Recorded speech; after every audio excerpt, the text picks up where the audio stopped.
So, hello everybody. Welcome to our YouTube channel, Maths Mob. I am Divyansh Singh Rathod, your maths trainer. अब हम एक नई video के अंदर start करने जा रहे हैं आपका एक नया टॉपिक जिसका नाम है revisiting irrational number. Irrational number के ऊपर हम वापस क्यों आ रहे हैं? क्योंकि हमने ये लास्ट कब पढ़ा था? ये हमने पढ़ा था क्लास 9th के अंदर। क्लास 9th के अंदर हम पढ़ चुके हैं कि इरेशनल नंबर होते क्या हैं, ठीक है, इनको रिप्रेजेंट किससे करते हैं और इनको नंबर लाइन के ऊपर रिप्रेजेंट करते कैसे हैं, वो भी हमने क्लास 9 के अंदर सीख लिया है। अब हम एक बार रिकॉल कर लेते हैं कि इनकी डेफिनेशन क्या थी। इरेशनल नंबर कौन से नंबर होते हैं? जिनको पी बाई क्यू की फॉर्म के अंदर कभी भी नहीं रिप्रेजेंट करते हैं, जहाँ पर पी और जो क्यू है आपका वो इंटीजर्स कभी नहीं होते हैं, ठीक है, और जहाँ पर ये क्यू है वो नॉट इक्वल टू 0 कभी नहीं होता है। मतलब ये तीनों चीज़ें आपकी रेशनल नंबर के लिए होती है, बट इरेशनल नंबर इसका अपोजिट होता है, इसलिए वो तीनों चीज़ें नहीं होती हैं। तो यहाँ पे आपको रिवीजन हो गया होगा कि इरेशनल नंबर होते क्या है। अब हमें क्या करना है? हमें इस चैप्टर के अंदर देखना है कि प्रूफ करके बताना है हमें कि इरेशनल नंबर क्यों होते हैं। तो वो किसके थ्रू प्रूफ करेंगे हम? वो हम जो थ्योरम हमने पढ़ रखी है, कौन सी? फंडामेंटल थ्योरम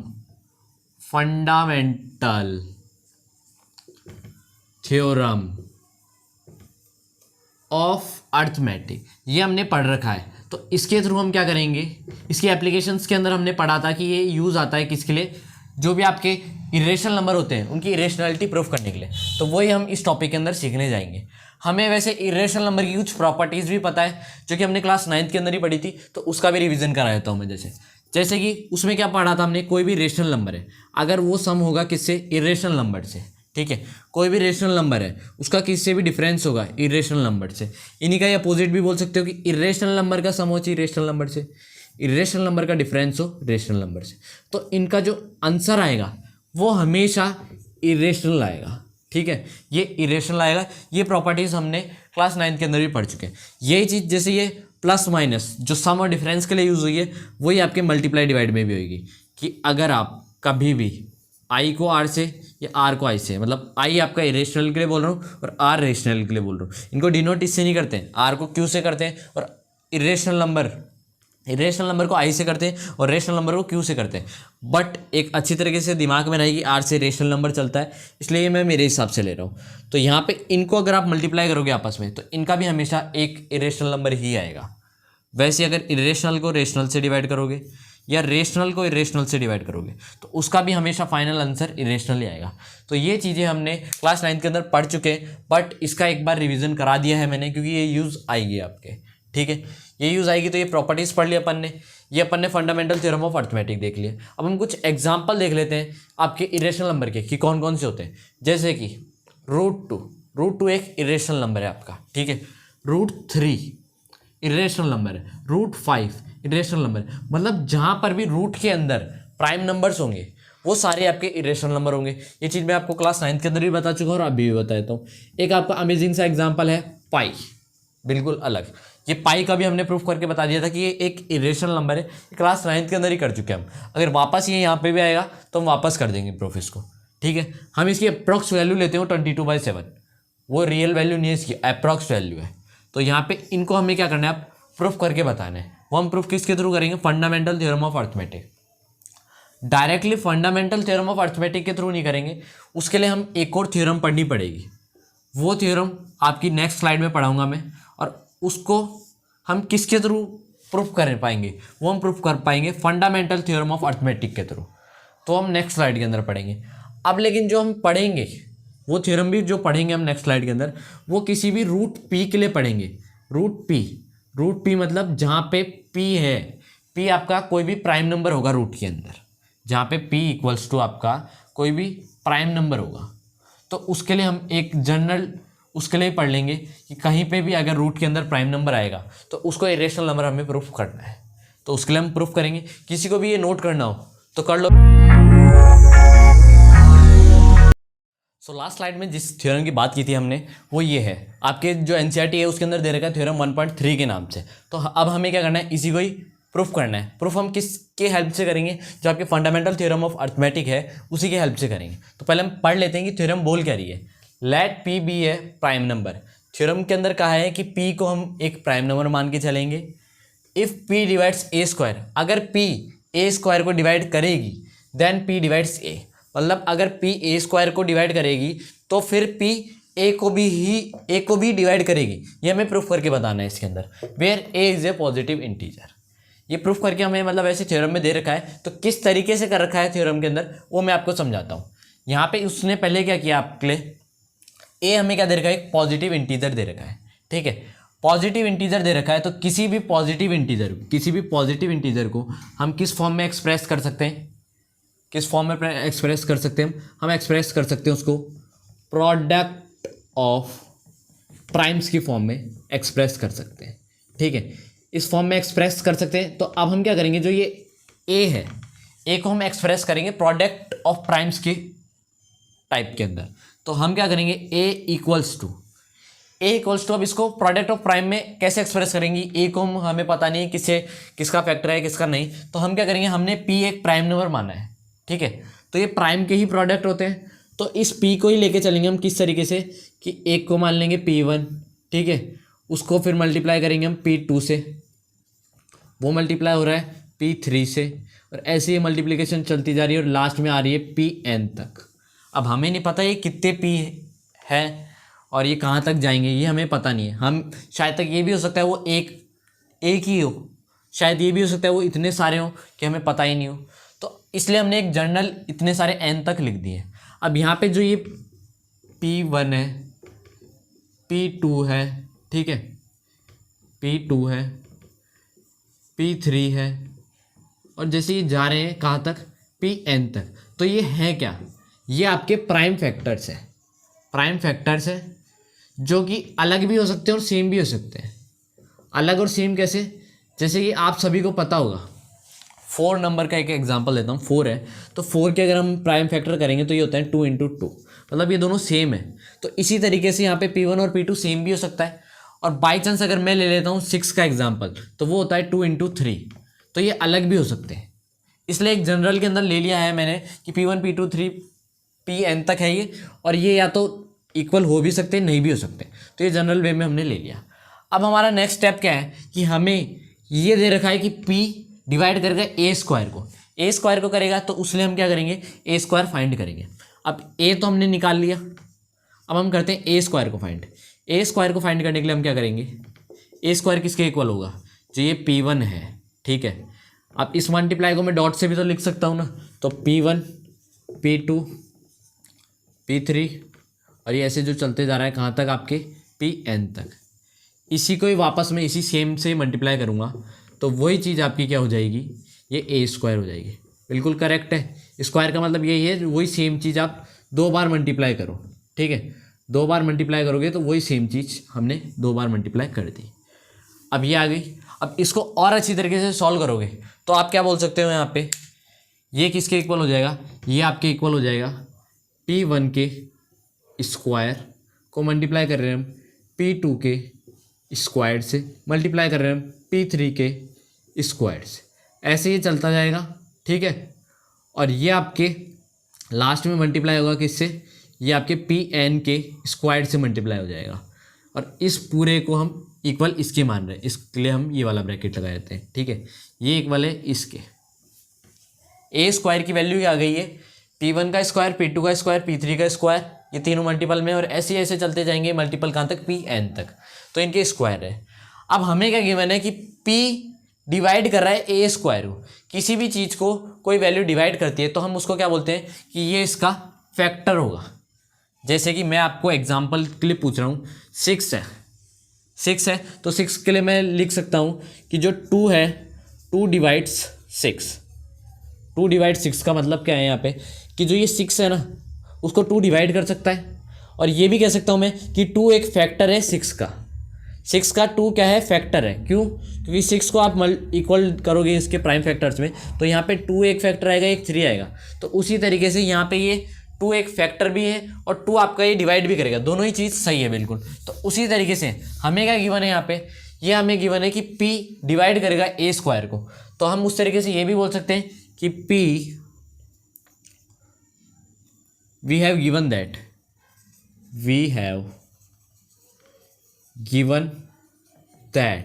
क्या गिवन है हमें P divides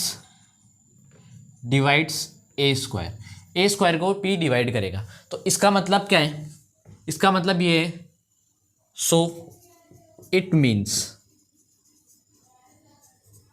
P is a factor of किसका फैक्टर होगा, P किसका फैक्टर होगा, ए स्क्वायर का ही, ए स्क्वायर का फैक्टर है। अब इसका मतलब ये है कि P ए स्क्वायर का फैक्टर है, ये हमें एक तरीके से गिवन ही है, कि हमें गिवन ये था कि P ए स्क्वायर को डिवाइड करता है। तो उसी सेंटेंस को हमने चेंज करके अच्छी तरीके से उसका मतलब समझ के हमने ये लिख दिया कि P एक फैक्टर है किसका, ए स्क्वायर का। अब हमारा नेक्स्ट स्टेप क्या होगा, ए स्क्वायर के फैक्टर्स हम देखेंगे कि ए स्क्वायर के फैक्टर्स क्या है।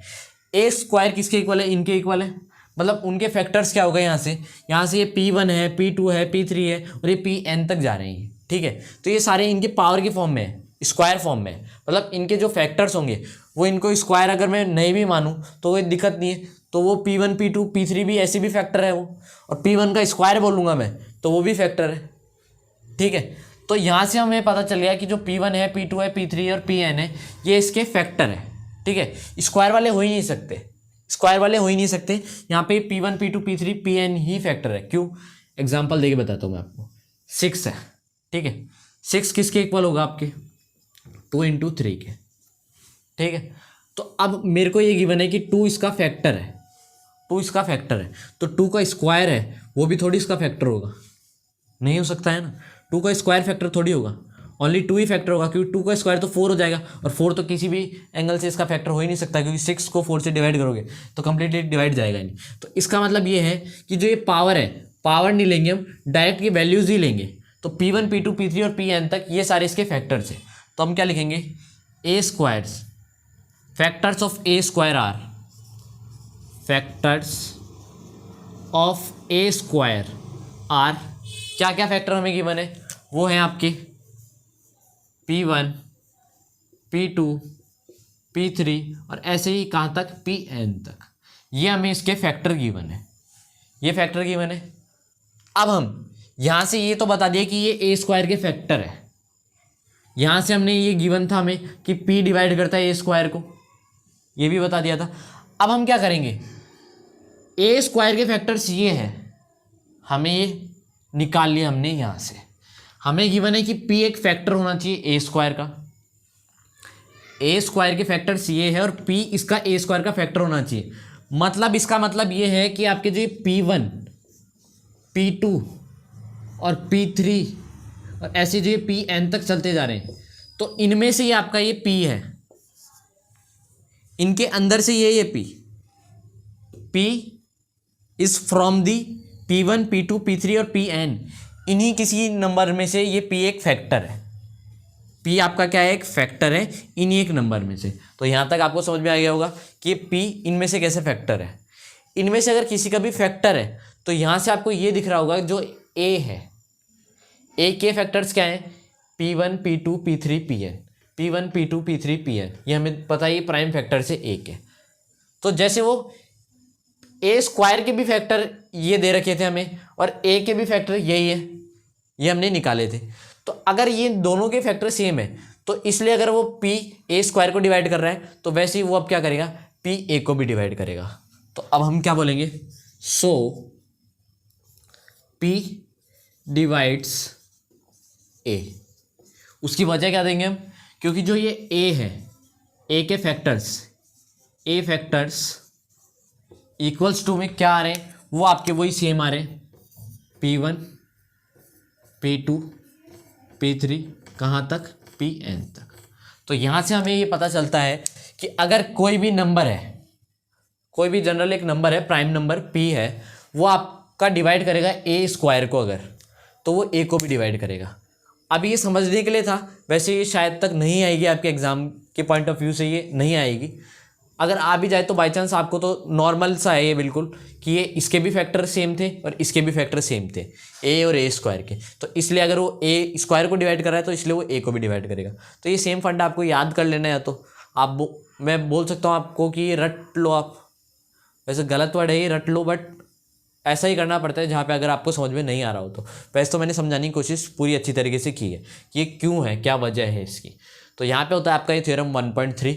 अब हम स्टार्ट करेंगे नेक्स्ट स्लाइड से, क्या आपकी रूट 2 को प्रूफ करना। रूट 2 को प्रूफ करना भी एक आपको थ्योरम दे रखी है, तो उसको आप क्वेश्चन के वे में भी ले सकते हो, थ्योरम भी ले सकते हो। हम तो थ्योरम की तरह ही समझा देंगे क्योंकि एनसीईआरटी में वही गिवन। तो अब इसको नोट कर लो। अब हम स्टार्ट करने जा रहे हैं आपका थ्योरम 1.4। इसी थ्योरम की हमने बात करी थी लास्ट ही, जो आपकी थ्योरम 1.3 पढ़ी थी उसी के अंदर हमने, कि इसको हम स्टार्ट करेंगे हम इसमें।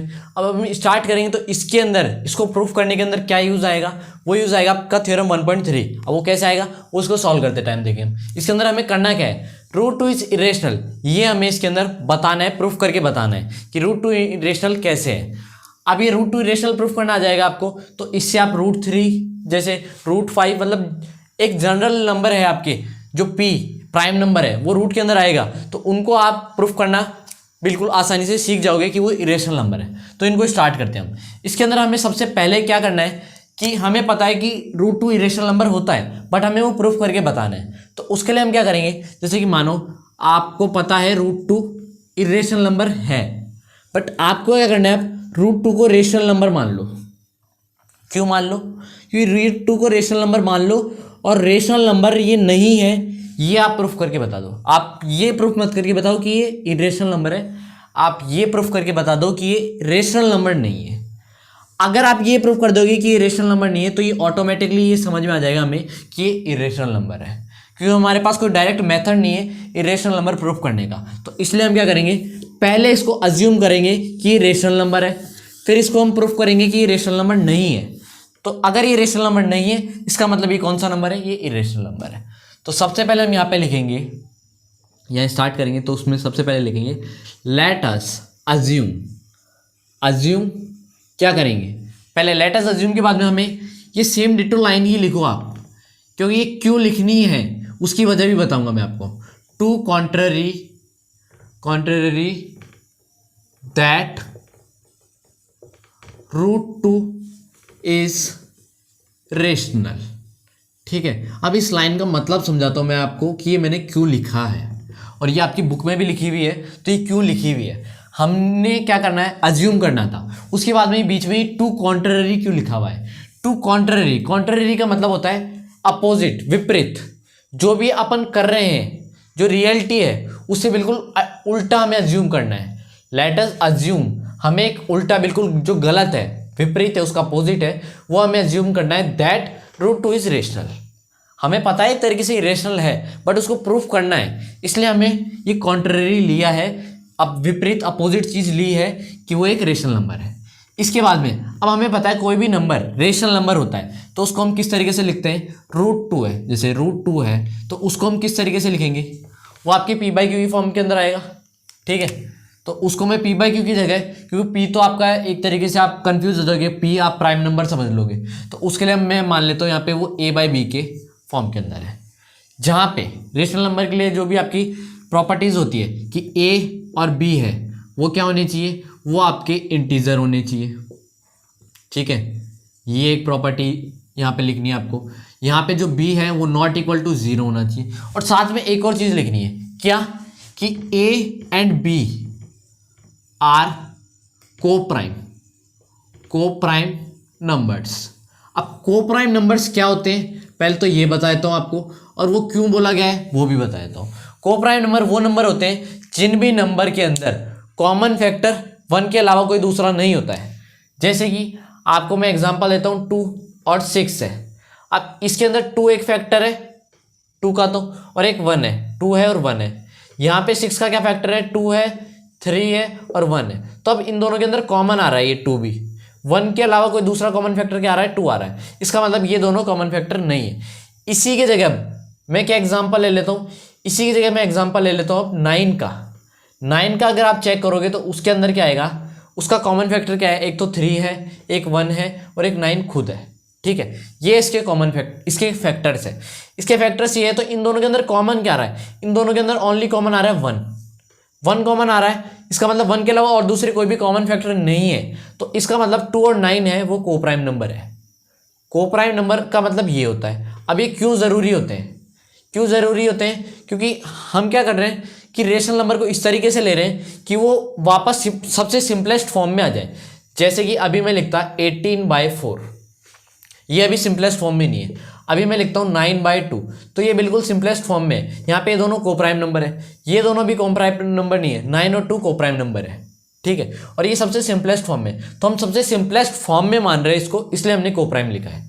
अब इसलिए इतनी लंबी कथा मुझे बतानी पड़ी आपको, क्योंकि यहाँ पे ए बाई बी को कोप्राइम क्यों ले रहे हैं उसकी वजह बता दी मैंने। अब आपको क्या करना है नेक्स्ट, यहाँ पे ये b है, इसको यहाँ पे मल्टीप्लाई के लिए ले जाओ, तो ये आ जाएगा b√2 = a।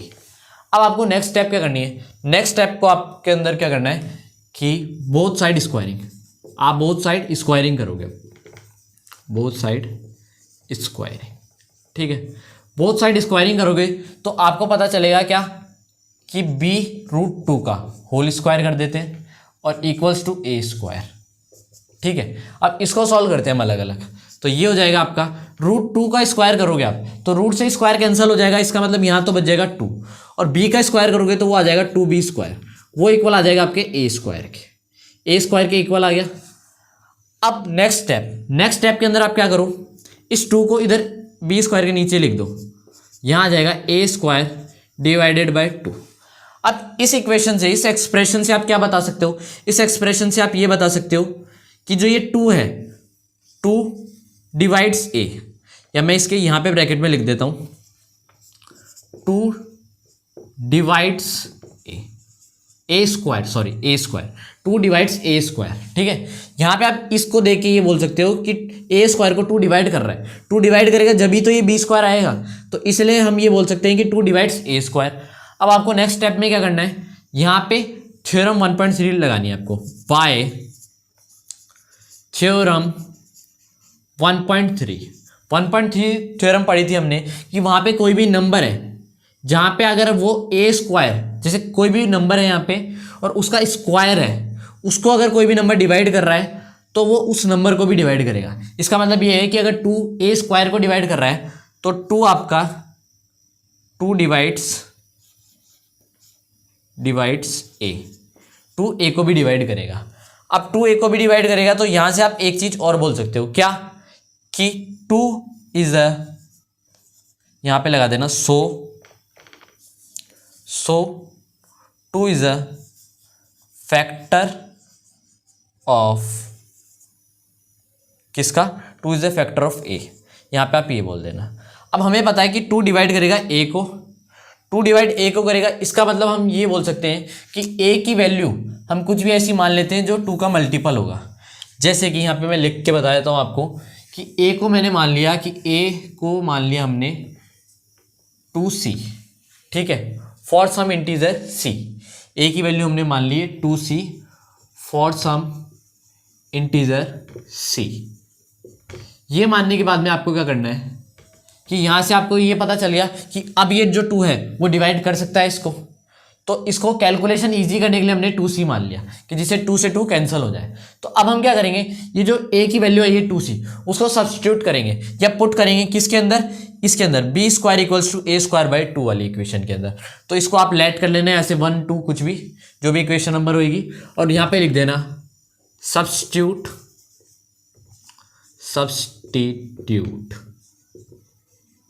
a को सब्स्टिट्यूट करोगे किसके अंदर, इस इक्वेशन के अंदर, तो यहाँ पे क्या आएगा, यहाँ पे आपका आ जाएगा b² = a की वैल्यू हमने रखी 2c, तो यहाँ आ जाएगा 2c² / 2, ये आ गया। उसके बाद में आपको क्या करना है, उसके बाद में आपको यहाँ पे स्क्वायर खोल देना है, तो ये आ जाएगा 2 का स्क्वायर 4, यहाँ c² / 2। इसको और आगे सॉल्व करोगे तो ये हो जाएगा 2 से 4 कैंसिल हो जाएगा, तो यहाँ आ जाएगा 2c², सही है। अब यहाँ से आप फाइनल जो वर्डिक्ट आएगी आपकी ये आएगी b² = 2c², ठीक है। अब इस इक्वेशन के अंदर आपको क्या करना है, जो ये 2 है उसको b² के नीचे डिवाइड में रख दो, क्या करोगे b² / 2 = c²। यहाँ पे ये करने के बाद आपको दिख रहा होगा कि ये वाली सिचुएशन बन रही है अब यहाँ पे सेम, ये वाली सिचुएशन बन रही है, तो इसका मतलब हम यहाँ पे क्या लिखेंगे कि 2 डिवाइड्स क्या आपका b², फिर वापस वही बाय थ्योरम कौन सी यूज करेंगे हम, 1.3 1.3 थ्योरम यूज़ करके हम क्या बोल सकते हैं कि आपका जो ये 2 है, 2 डिवाइड्स ए, 2 डिवाइड करेगा ए को, हम ये बोल सकते हैं। इसके बाद में इसका मतलब क्या है कि अगर 2 ए को डिवाइड करेगा, सॉरी ए नहीं आएगा यहाँ पे, बी आएगा, क्योंकि बी स्क्वायर था यहाँ पे, अब बी आएगा, तो 2 बी को डिवाइड करेगा यहाँ पे, ठीक है। 2 बी को डिवाइड करेगा तो किसी भी नंबर को डिवाइड करेगा, इसका मतलब क्या है कि वो फैक्टर भी है उसका, तो 2 is a factor of b, ठीक है, ये आ गया। अब इसके बाद में यहां तक कर लिया, तो अब आप देख सकते हो कि यहाँ पे क्या है, 2 is a factor of a, 2 is a factor of b, मतलब ए और बी के कॉमन फैक्टर निकल के आ चुके हैं जो कि है 2। तो हम यहाँ से क्या लिखेंगे, so a and b have 2 as a common factor, ठीक है, कॉमन फैक्टर ये आ गया। अब इसके बाद में इसका मतलब क्या है, ए और बी आपके 2, ए और बी के अंदर 2 कॉमन फैक्टर आ चुका है।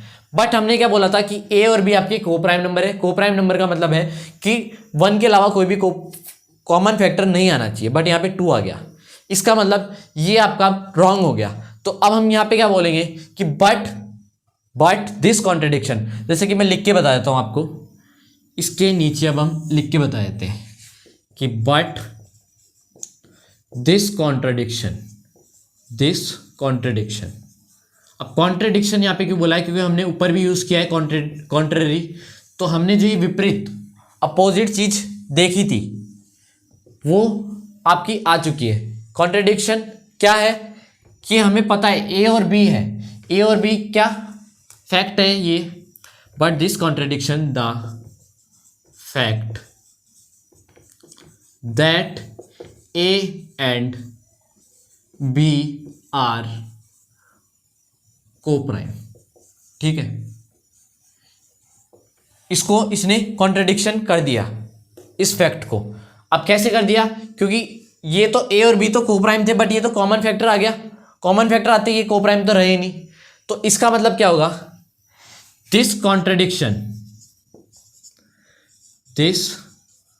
कॉन्ट्रडिक्शन, ये आप एनसीईआरटी के अंदर से भी देख सकते हो, ये लाइंस, ये एनसीईआरटी में से मैं लिख के बता रहा हूं आपको कि जो भी है, this contradiction has arisen is incorrect. क्यों इनकरेक्ट है, ये मतलब इनकरेक्ट है, this contradiction has arisen because of the incorrect assumption. Incorrect assumption हमने क्या माना था कि √2 एक रेशनल नंबर है, ठीक है, वो इसके आगे लिख लेना, आप एनसीईआरटी के अंदर से देख के लिख लेना। फिर उसके बाद में आपको क्या करना है, लास्ट लाइन लिखनी है, सो √2 इज इरेशनल, ये प्रूफ हो गया आपका बस, ठीक है। आपको स्टेप्स याद रखनी है। स्टेप्स क्या, जैसे कि अभी ये वीडियो लंबी हो चुकी है, फिर भी मैं एक बार स्टेप्स आपको थोड़े फास्टली बता देता हूँ कि आपको सबसे पहले अज्यूम करना है क्या, कि कॉन्ट्ररी की √2 एक रेशनल नंबर है, या √p मान लेता हूँ, अभी मैं 2 की जगह p मान लेता हूँ मैं, कि जनरली कि √p एक रेशनल नंबर है, उसके लिए करना है। उसके बाद में आपको करना है उस √p को ही a बाई बी की फॉर्म के अंदर कर लेना है। ए भी वहाँ पे इंटीजर होंगे, वहाँ पे b ≠ 0 होगा, और जो a और b है वो को प्राइम होंगे। को प्राइम की जगह आप डायरेक्ट ये भी लिख सकते हो कि having no common factor other than 1, ये चीज़ भी लिख सकते हो डायरेक्टली, ठीक है। उसके बाद में आपको ये मल्टीप्लाई करना है यहाँ पे, कि यहाँ पे आ जाएगा आपका b, यहाँ पे आ जाएगा आपका जो भी √p रहेगा वो, और इक्वल्स टू a। आपको बोथ साइड स्क्वायरिंग करनी है, मतलब सेम स्टेप्स करने हैं आपको। अभी आप जो नेक्स्ट एग्जांपल पढ़ोगे √3, उसके अंदर भी आपको यही करना है। आपको √2 की जगह बस हर जगह 3 लिखना है, 3 लिखते के साथ आपका सेम यही हो जाएगा, ठीक है। तो यही करना है। होप करता हूँ यहाँ तक समझ में आ गया होगा, नहीं आया तो एक बार वापस रिवाइज करो इसको, वापस पीछे बैक जाके देखो, और आपके एनसीईआरटी के अंदर भी पढ़ो ये सेम चीज़ किस तरीके से बता रखी है। एक एक लाइन उसकी पढ़ो और एक एक लाइन मेरी सुनो, जो जो मैंने बोली है, ये होते के साथ आपको ये समझ में आ जाएगा पूरा। तो यहाँ पे आपका कंप्लीट होता है थ्योरम 1.4। फिर अब हम नेक्स्ट जो स्लाइड होगी उसके अंदर हम देखेंगे कि जो भी आपका एग्जाम्पल है जो √3 वाला है वो कैसे होगा। उसके लिए मैं अब इसको इरेज नहीं करूँगा, इसी से ही समझा दूंगा आपको डायरेक्टली। तो उसके अंदर मिलते हैं, तब तक के लिए नोट डाउन कर लो। अब हम हम स्टार्ट करते हैं आपका एग्जांपल नंबर 9। लास्ट स्लाइड के अंदर हमने देखा था रूट 2 इज इरेशनल, उसको कैसे प्रूव करते हैं। अब उसी की तरह हम रूट 3 भी देखेंगे। हमें क्या करना है इसके अंदर, सबसे पहले वही let us assume to contrary that. यहाँ पे अब दैट आगे क्या लिखना है, यहाँ पे हम लिखेंगे रूट 3 इज रेशनल। हमें क्या करना है, वही सेम चीज़ कि रूट 3 को रेशनल मान लेना है, और जो कि कॉन्ट्ररी बिल्कुल अपोजिट है, रियलिटी के बिल्कुल अपोजिट है। उसके बाद में हमें नेक्स्ट स्टेप में क्या करना है, जो ये रूट 3 है इसको आपको इक्वल रखना है किन्हीं भी नंबर a बाई बी के। a बाई बी के क्यों, क्योंकि हमें पता है कि रूट 3 है वो p बाई क्यू की फॉर्म के अंदर होता है। सॉरी, जो रेशनल नंबर है वो p बाई क्यू की फॉर्म के अंदर होता है। तो वैसे हमने a बाई बी ले लिया p बाई क्यू की जगह। वहाँ पे a और b आपके इंटीजर्स होंगे, b not equal to 0, a and b are coprime numbers. उसके बाद में यहाँ पे आपको क्या करना है, जो ये b है उसको रूट 3 से मल्टीप्लाई करना है आपको। यहाँ पे रूट 3 से मल्टीप्लाई कर दोगे तो यहाँ आ जाएगा b multiply root 3 equals to a। उसके बाद नेक्स्ट स्टेप में आपको करना है, बोथ साइड स्क्वायरिंग करनी है, इधर और इधर दोनों साइड स्क्वायरिंग करेंगे। दोनों साइड स्क्वायरिंग करेंगे, इसका मतलब b, और यहाँ आ जाएगा आपका रूट 3, उसका हमें करना है स्क्वायर, और इधर करना है a स्क्वायर, a का b स्क्वायर। तो यहाँ आ जाएगा इधर से क्या, ये आपका आ जाएगा a का a स्क्वायर, ठीक है, b का b स्क्वायर, और रूट 3 का स्क्वायर करोगे आप तो ये रूट से स्क्वायर कैंसिल हो जाएगा। इसका मतलब यहाँ पे क्या बचेगा, 3 बचेगा। इसका मतलब यहाँ पे आएगा 3b square equals to a square. अब यहाँ से आप क्या करोगे, b स्क्वायर को b स्क्वायर रहने दोगे, a स्क्वायर है a स्क्वायर रहने दो। अब जो ये 3 है ना उसको डिवाइड कर दो a स्क्वायर के नीचे। हमें बस ओनली सॉल्व करते जाना है आगे। जैसे ये सॉल्व करोगे तो जो जैसे इस स्टेप पे पहुँचोगे आप, कौन से, इस वाले स्टेप के ऊपर, तो यहाँ पे आपको ये पता चलेगा क्या कि जो आपका ये 3 है वो डिवाइड कर रहा है a स्क्वायर को। जब भी तो b स्क्वायर एक वैल्यू आ रही है, a स्क्वायर को 3 डिवाइड कर रहा है जब भी एक b स्क्वायर वैल्यू आ रही है। तो हम यहाँ से क्या लिखेंगे, 3 डिवाइड्स a स्क्वायर। उसके बाद में हम क्या करेंगे, हम यूज़ करेंगे थ्योरम 1.3 का। बाय थ्योरम 1.3 जो आपका क्या है 3 है, वो अब डिवाइड करेगा a को भी। हमने पढ़ रखा है कि अगर वो किसी भी स्क्वायर वाले फॉर्मेट में नंबर को डिवाइड करता है कोई भी एक नंबर, तो वही सेम नंबर उसी के नॉर्मल वाले नंबर को, विदाउट स्क्वायर वाले नंबर को वो क्या करेगा, डिवाइड करेगा। तो यहाँ से आएगा 3 डिवाइड्स a। यहाँ से हम बोल सकते हैं 3 is a factor of a। अब इसके आगे देखो, इसके आगे हम क्या करेंगे, a को हम मान लेते हैं 3c, 3 के मल्टीपल से मान लेते हैं, जहाँ पे फॉर सम इंटीजर c, जो c है वो इंटीजर होगा। अब हम यहाँ पे क्या करेंगे, सब्स्टिट्यूट करेंगे a की जो ये वैल्यू हमने निकाली है 3c, उसको हम सब्स्टिट्यूट करेंगे इस वाले के अंदर, b square equals to a square by 3, ठीक है, उसी के अंदर हम करते हैं। तो यहाँ पे क्या आ जाएगा आपका a स्क्वायर की वैल्यू हमने मानी है 3c, तो मतलब यहाँ आ जाएगा 3 स्क्वायर बाय, यहाँ आ जाएगा आपका 3, करेक्ट। इसको आगे सॉल्व करो, इसको आगे सॉल्व करोगे तो ये आ जाएगा 3 का square 9 c square divided by 3, ठीक है। अब इसको आप यहाँ पे सॉल्व करो, यहाँ पे सॉल्व करोगे तो ये क्या हो जाएगा, 3 से आप 9 को कैंसिल करोगे तो ये आ जाएगा आपका 3c स्क्वायर, जो कि किसके इक्वल आ रहा है, वो इक्वल आ रहा है आपके b स्क्वायर के। b square equals to 3c square.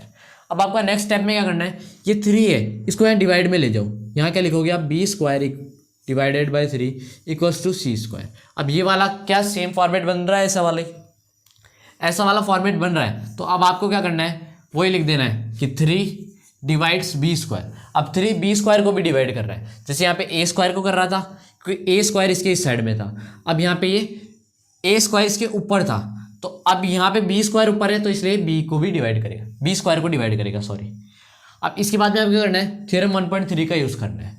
वहाँ पे क्या बोला था, कोई भी वो स्क्वायर वाली फॉर्मेट है तो अब नॉर्मल वाले को भी डिवाइड करेगा। तो अब यहाँ पे हम लिख देंगे 3 डिवाइड्स b। ये लिखने के बाद में आगे नेक्स्ट स्टेप में लिखना है हमें 3 is a factor of b।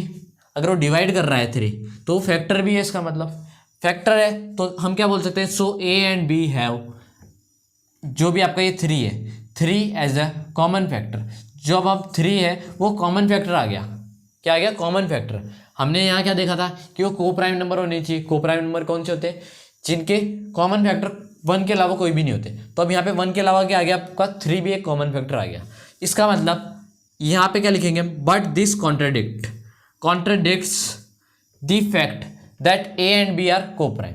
ये कॉन्ट्रडिक्ट, ये बिल्कुल उसके उल्टा है। जो फैक्ट है कि a और b को प्राइम होने चाहिए, उस फैक्ट के बिल्कुल विपरीत, बिल्कुल अपोजिट है ये। इसलिए this contradiction has arisen because of our wrong assumption. हमने रॉन्ग अजम्पशन क्या किया था कि हमने अज्यूम कर लिया था, assumption that root 3 is rational. ठीक है, ये लिख देना है। उसके बाद में सो, अब यहाँ पे आप क्या लिखोगे, जो √3 है इज इरेशनल, ये लिख देना है। तो यहाँ पे ये लिखते के साथ आपका ये कंप्लीट हो जाएगा एग्जाम्पल नंबर 9।